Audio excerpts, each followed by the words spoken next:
ओम श्री सद्गुरु परमात्मने नमः। वशिष्ठ जी बोले, हे राम जी, जब विवेक दृढ़ होता है तब जीव उस परम पद को प्राप्त होता है जो चैत्य से रहित चैतन्य घन है।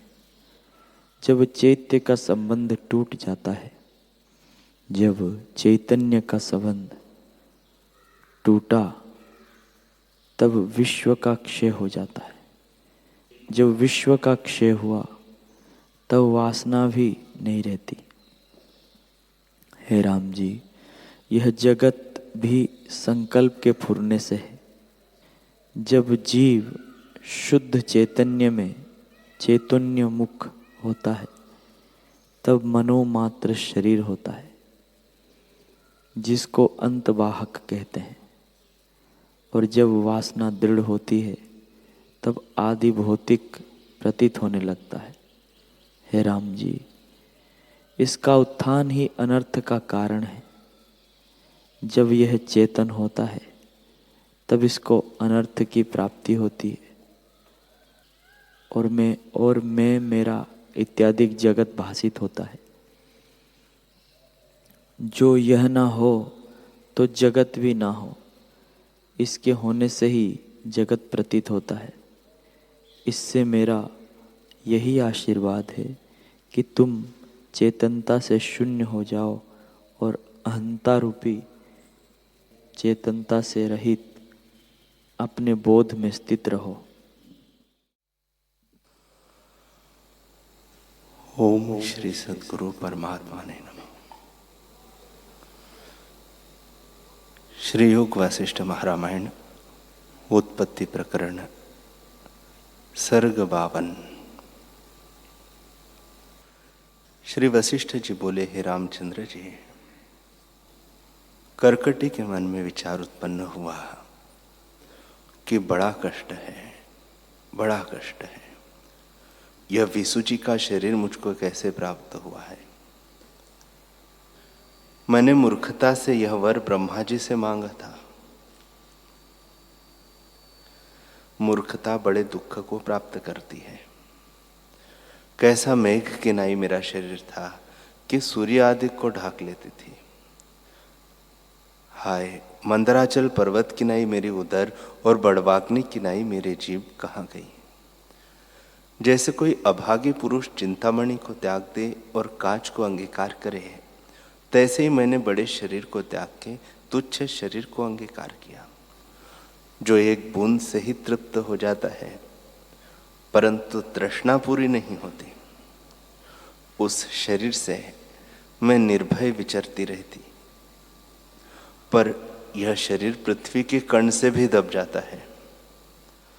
अब तो मैं बड़े कष्ट पाती हूँ। यदि मैं मृतक हो जाऊं तो छूटूं, परंतु मांगी हुई मृत्यु भी हाथ नहीं आती। इससे मैं फिर शरीर के निमित्त तप करूं। वह कौन पदार्थ है जो उद्यम करने से हाथ ना आवे? हे रामचंद्र जी, ऐसे विचार कर वह फिर हिमालय पर्वत के निर्जन स्थान के वन में जाकर एक टांग से खड़ी हुई और ऊर्ध्वमुख करके तप करने लगी। हे रामचंद्र जी, जब पवन चले तो उसके मुख में फल, मांस और जल के कण के पड़े, परंतु वह न खाए बल्कि मुख को मूंद ले। पवन यह दशा देख के आश्चर्यवान हुआ कि मैंने सुमेरु आदि को भी चलायमान किया है, परंतु इसका निश्चय चलायमान नहीं होता। निदान मेघ की वर्षा से वह कीचड़ में दब गई, परंतु ज्यों की त्यों रही और मेघ के बड़े शब्द से भी चलायमान न हुई। हे रामचंद्र जी, इस प्रकार सहस्त्र वर्ष उसको तप करते बीते। तब दृढ़ वैराग्य से उसका चित्त निर्मल हुआ और सब संकल्पों के त्याग से उसको परम पद की प्राप्ति हुई। बड़े ज्ञान का प्रकाश उदय हुआ और परब्रह्म का उसको साक्षात्कार हुआ।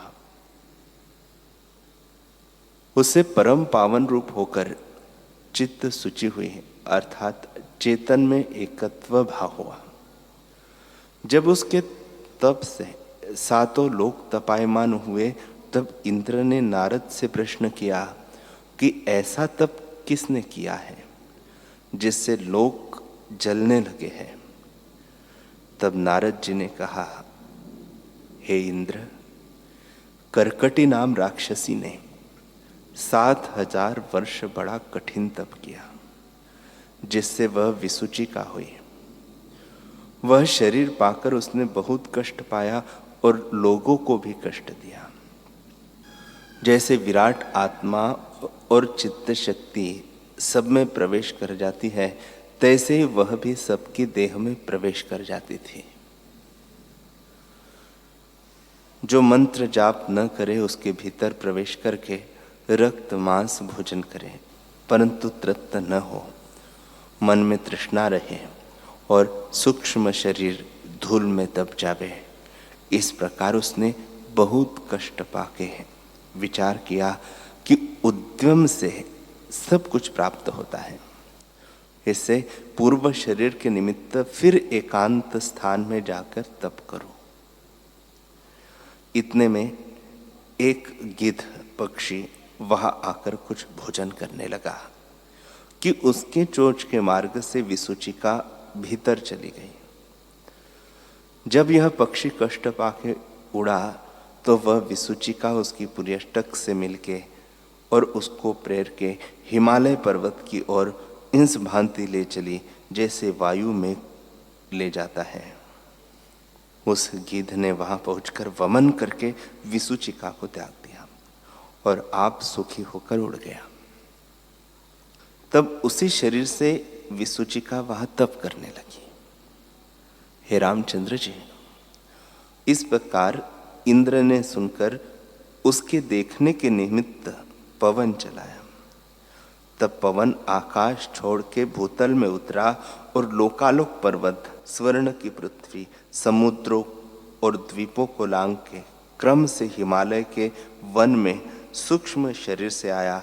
और क्या देखा कि पवन चल रहा है और सूर्य तप रहे हैं, परंतु वह चलायमान नहीं होती और प्राण वायु का भी भोजन नहीं करती। तब पवन ने भी आश्चर्यवान होकर कहा, हे तपस्विनी, तो किस लिए तप करती है? पर विसूचिका तब भी न बोली। पवन ने फिर कहा, भगवती विसूचिका ने बड़ा तप किया है, अब इसको कोई कामना नहीं रही। ऐसे पवन उड़ा और क्रम से इंद्र के पास आया। इंद्र विसूचिका के दर्शन के महात्म्य से पवन को कंठ लगाए मिले और बड़ा आदर किया कि तू बड़े पुण्यवान का दर्शन करके आया है। पवन ने भी सब वृत्तांत कह सुनाया और कहा, हे राजन, उसके तप के तेज से हिमालय की शीतलता दब गई है। आप ब्रह्मा जी के पास चलिए, नहीं तो उसके तप से सब जगत चलेगा। तब इंद्र, पवन और देवता गणों सहित ब्रह्मा जी के पास आए और प्रणाम करके बैठे। ब्रह्मा जी ने कहा, तुम्हारी जो अभिलाषा है वह मैंने जानी। इस प्रकार इंद्र से कहकर ब्रह्मा जी विसूचिका के पास, जिसका नाम सूची था, आए और उसको देख के आश्चर्यमान हुए कि तृण किनाई विसूचिका ने सुमेरु से भी अधिक धैर्य धारण किया है। जैसे मध्याह्न का सूर्य तेजवान होता है, तैसे ही इसका तप से तेज हुआ है और परब्रह्म में स्थित हुई है। अब इसका जगत भ्रम शांत हो गया है, इससे वंदना करने योग्य है। हे रामचंद्र जी, फिर आकाश में स्थित होकर ब्रह्मा जी ने कहा, हे पुत्री, तू अब वर ले। तब विसूचिका विचार कर कहने लगी कि जो कुछ जानने योग्य था सो मैंने जाना और शांत रूप हुई हूं। संपूर्ण संशय मेरे नष्ट हुए हैं। अब वर से मुझे क्या प्रयोजन है। यह जगत अपने संकल्प से उपजा है। जैसे बालक को अपनी परछाई में वैताल बुद्धि है और उससे वह भय पाता है, तैसे ही मैं स्वरूप के प्रमाद से भटकती फिरी। अब इष्ट अनिष्ट जगत की मुझको कुछ इच्छा नहीं। अब मैं निर्विकार शांति में स्थित हूं। हे रामचंद्र जी, ऐसे कहकर जब सुचि तृष्णिम हो रही, तब वीत राग और प्रसन्न बुद्धि ब्रह्मा जी उसके भाव को देख के कहने लगे, हे करकटी, तू कुछ वर ले, क्योंकि कुछ काल तुझे भूतल में विचरना है। भोगों को भोग के तू विदेह मुक्त होगी। अब तू जीवन मुक्त होकर विचरेगी। नीति के निश्चय को कोई नहीं लांघ सकता। जब तू तप करने लगी थी, तब पूर्व देह के पाने का संकल्प किया था। तेरा वह संकल्प अब सफल हुआ है। जैसे बीज में वृक्ष का सद्भाव होता है, सो काल पाकर होता है, तैसे ही तेरे में पूर्व शरीर का जो संकल्प था सो अब प्राप्त होवेगा। अर्थात वैसा ही शरीर पाके तू हिमालय के वन में विचरेगी। हे पुत्री, तुझे तो अनिश्चित योग हुआ है। जैसे कोई छाया के निमित्त आम के वृक्ष के निकट आन बैठे और उसे छाया और फल दोनों प्राप्त हो, तैसे ही तूने शरीर की वृद्धि के लिए यत्न किया था, वह तुझे तृप्ति करने वाला हुआ है और ब्रह्म तत्व की भी प्राप्ति हुई है। हे पुत्री, राक्षसी शरीर में जीवन मुक्त होके तू विचरेगी और दूसरा जन्म तुझको न होगा। इस जन्म में तू परम शांत रहेगी और शरद काल के आकाश की नाई निर्मल होगी। जब तेरी वृत्ति बहिर्मुख फुरेगी, तब सब जगत तुझको आत्मरूप भासेगा। व्यवहार में समाधि रहेगी और समाधि में भी समाधि रहेगी। पापी जीवों को तू भोजन करेगी। न्याय बांधव तेरा नाम होगा और विवेक पाल तेरी देह होगी। इससे पूर्व के शरीर को अंगीकार कर। इतना कहकर फिर वशिष्ठ जी बोले, हे रामचंद्र जी, ऐसे कहकर जब ब्रह्मा जी अंतर्धान हो गए हैं, तब सुचि ने कहा, ऐसे ही हमको दोनों तुल्य हैं। तब जैसे बीज से वृक्ष होता है, तैसे ही क्रम से शरीर बढ़ गया। प्रथम देश मात्र हुआ, फिर हस्त मात्र हुआ, फिर वृक्ष मात्र हुआ और फिर योजन मात्र हो गया। जैसे संकल्प का वृक्ष एक क्षण में बढ़ जाता है, तैसे ही उसका शरीर बढ़ गया। श्री वशिष्ठ जी बोले, हे रामचंद्र जी, जैसे वर्षा काल का बादल सूक्ष्म से स्थूल हो जाता है, तैसे ही सुचि सूक्ष्म शरीर से फिर करकटी राक्षसी हो गई। जैसे सर्प कांचली त्याग के फिर ग्रहण नहीं करता, तैसे ही राक्षसी ने आत्म तत्व के कारण शरीर ग्रहण न किया। 6 महीने तक पहाड़ के शिखर किनाई खड़ी रही और फिर पद्मासन बांध संवित सत्ता और निर्विकल्प पद में स्थित हुई। जब प्रारब्ध के वेग से जागा, तब वृत्ति बहिर्मुख हुई और क्षुधा लगी। क्योंकि शरीर का स्वभाव शरीर पर्यंत रहता है, तब विचारने लगी कि जो विवेकी है उनका मैं भोजन न करूंगी। उनके भोजन से मेरा मरना श्रेष्ठ है, पर जो न्याय से भोजन करने योग्य है उसको खाऊंगी, और शरीर भी नष्ट हो तो भी न्याय बिना भोजन न करूंगी। देहादिक सब संकल्प मात्र है। मुझे न मरने की इच्छा है और न जीने की। हे रामचंद्र जी, जब ऐसे विचार कर सुचि तृष्णिम हो बैठी और राक्षसी स्वभाव का त्याग किया, तब सूर्य भगवान ने आकाशवाणी से कहा, हे कर्कटी, तू जाके मूढ़ जीवों का भोजन कर। जब तू उनका भोजन करेगी तब उनका कल्याण होगा। मूढ़ों का उद्धार करना भी संतों का स्वभाव है। जो विवेकी पुरुष है उनको न खाना, और जो तेरे उपदेश से ज्ञान पावे उनको भी न मारना। जो उपदेश से भी बोधात्मा न हो उनका भोजन करना, यह न्याय है। तब राक्षसी ने कहा, हे भगवान, तुमने अनुग्रह करके जो कहा है वही मुझसे ब्रह्मा जी ने भी कहा था। ऐसे कहकर सूची हिमालय के शिखर से उतरी और जहाँ किरात देश था और बहुत मृग और पशु रहते थे उनमें विचरने लगी। रात्रि में शाम राक्षसी और शाम ही तमाल वृक्ष की महा अंधकार भासते थे, मानो का जल का मेघ स्थित है। ऐसी शामता में किराती देश के राजा, मंत्री और वीरों सहित यात्रा को निकले तो उनको आते देख राक्षसी ने विचारा कि मुझे भोजन मिला। यह मूढ़ अज्ञानी है और इनको देह अभिमान है। इन मूर्खों के जीने से न यह लोक न परलोक कुछ अर्थ सिद्ध नहीं होता। ऐसे जीवों का जीना दुख के निमित्त है, इसलिए इनको यत्न करके भी मारना योग्य है और इनका पालन अनर्थ के निमित्त है, क्योंकि यह पाप को उदय करते हैं। ब्रह्मा की आदि नीति है कि पापी मारने योग्य है और गुणवान मारने योग्य नहीं। कदाचित ये गुणवान हो तो मैं इन्हें न मारूंगी। गुणवान भी दो प्रकार के होते हैं, जो अमानी, अदम्भी, अहिंसक, शांतिमान और पुण्य कर्म करने वाले हैं, वे भी गुणवान हैं।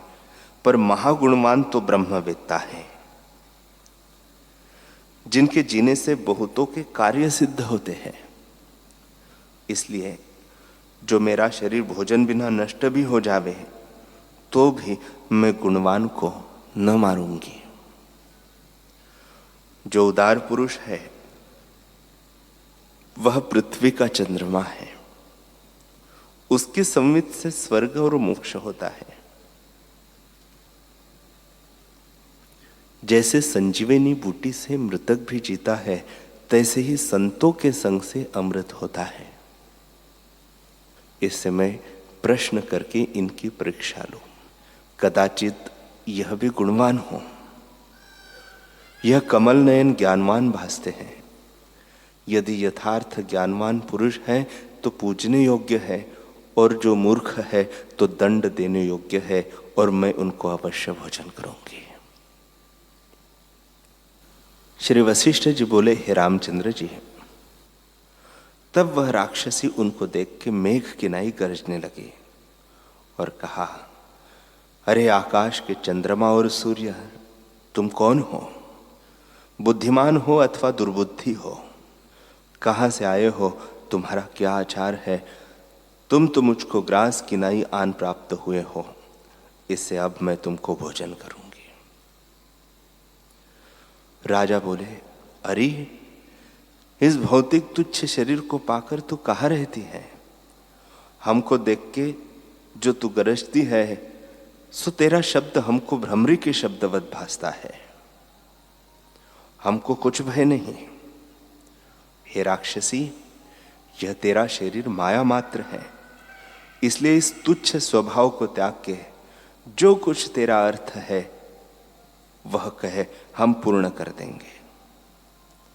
तब राक्षसी ने उनके डराने को, ग्रीवा और भुजा को ऊंचे करके प्रलय काल के मेघों किनाई फिर से शब्द किया, जिसके नाद से पहाड़ भी चूर्ण हो जावे। निदान सब दिशाएं शब्द से भर गई और वह बिजली किनाई नेत्रों को चमकाने लगी।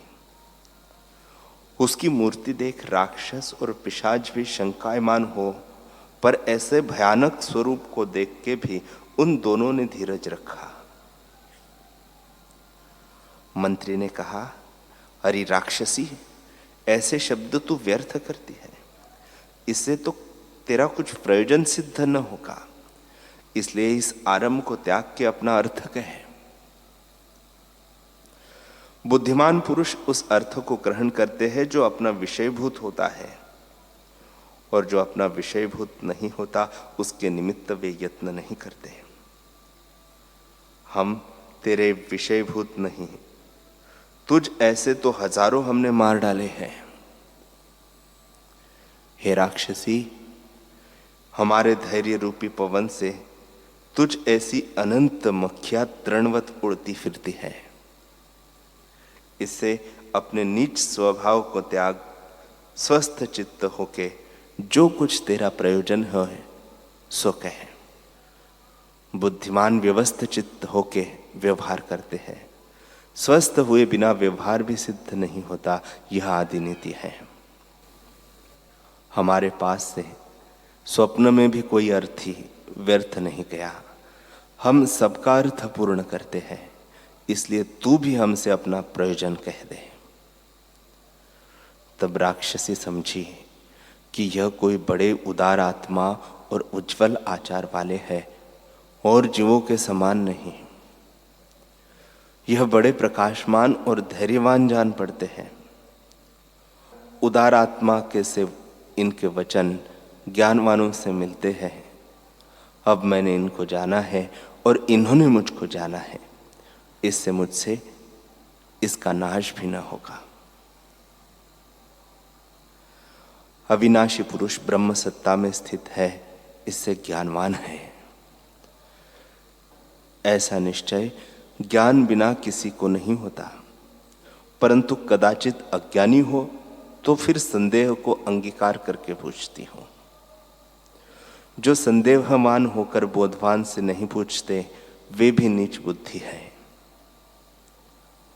हे रामचंद्र जी, ऐसे मन में विचार फिर उसने पूछा, तुम कौन हो और तुम्हारा आचार क्या है? निष्पाप महापुरुषों को देख के मित्र भाव उपज आता है।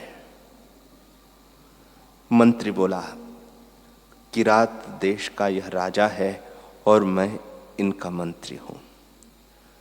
रात्रि में तुमसे दुष्टों के मारने के निमित्त उठे हैं। रात्रि दिन में हमारा यही आचार है कि जो जीव धर्म की मर्यादा त्यागने वाले हैं उनका हम नाश करते हैं, जैसे अग्नि ईंधन का नाश करती है। राक्षसी बोली, हे राजन, यह तेरा दुष्ट मंत्री है। जिस राजा का मंत्री भला नहीं होता वह राजा भी भला नहीं होता, और जिस राजा का मंत्री भला होता है उसकी प्रजा भी शांतिमान होती है। भला मंत्री वह कहता है जो राजा को न्याय और विवेक में लगावे। जो राजा विवेकी होता है वह शांतात्मा होता है, और जो राजा शांतिमान हुआ तब प्रजा भी शांतिमान होती है। सब गुणों से जो उत्तम गुण है वह आत्मज्ञान है। जो आत्मा को जानता है वही राजा, और जिसमें प्रभुता और समदृष्टि हो वही मंत्री। जो प्रभुता और समदृष्टि से रहित है वह न राजा है न मंत्री है। हे राजन, जो तुम आत्मज्ञानवान पुरुष हो तो तुम कल्याण स्वरूप हो। जो ज्ञान से रहित हो, जो ज्ञान से रहित होता है तो उसको मैं भोजन करती हूं। तुम्हारे छूटने का उपाय यही है कि जो मैं प्रश्नों का समूह पूछती हूं उसका उत्तर दो। जो तुमने प्रश्नों का उत्तर दिया तो मेरे पूछने योग्य हो, और जो मेरा अर्थ होगा सो कहूंगी तुम पूर्ण करना, और जो तुमने प्रश्नों का उत्तर न दिया तो तुम्हारा भोजन करूंगी।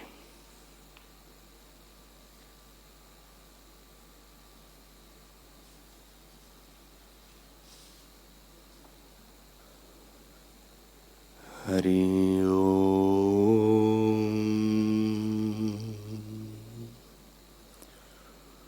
हरि